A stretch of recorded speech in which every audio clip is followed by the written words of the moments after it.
చేతబడి నిజమేనా? చాలామంది చేతబడి వల్ల, ప్రయోగాల వల్ల చాలా బాధపడుతుంటారు. నిజంగా చేశారని తెలియక కూడా, అంటే వాళ్ళకి చేశారని కూడా తెలియదు, అన్ని ఇబ్బందులు పడుతుంటారు. గొప్పగా బతికిన వాళ్ళు కిందకు వచ్చేస్తుంటారు. ఆరోగ్య ఇబ్బందులు వస్తాయి, హాస్పిటల్స్కి డబ్బులు ఖర్చు పెట్టడమే, ఇంకా ఏ సమస్య కూడా తెలియదు. తర్వాత అప్పుల పాలైపోతారు. భార్యాభర్తల మధ్యలో గొడవలు వస్తుంటాయి, థర్డ్ పర్సన్ ఎంటర్ అవుతూ ఉంటాడు, మనశ్శాంతి ఉండదు, నిద్ర పట్టదు. ఇలాంటి గుణాలన్నీ కూడా ప్రయోగంలో భాగమే. ఈ యొక్క ప్రయోగం కానీ, చేతబడి కానీ తీవ్రం అయితే అది ప్రాణానికే ప్రమాదం. చాలామంది అనుకుంటారు చేతబడి నిజమేనా అని. మనం ఒక విగ్రహంలోకో, ఒక చిన్న పసుపు ముద్దలోకో, ఒక దేవతా మంత్రాన్ని జపం చేసి, ఉపాసన చేసి, ఎలా అయితే ఆవాహన చేస్తే దేవతాశక్తి వచ్చి అలా కూర్చుంటుందో, అలాగే దుష్టశక్తి కూడా వస్తుంది. దానికి మనం చెప్పిన పని చేస్తుంది. ఇది నిజం.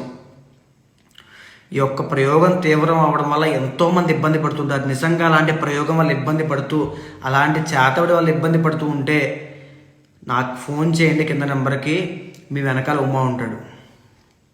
అది ఎలాంటి ప్రయోగమైనా సరే, బాణామతి అయినా, చిల్లంగి అయినా, ఎంత తీవ్రమైన ప్రయోగమైనా మీ వెనకాల నేను ఉంటాను.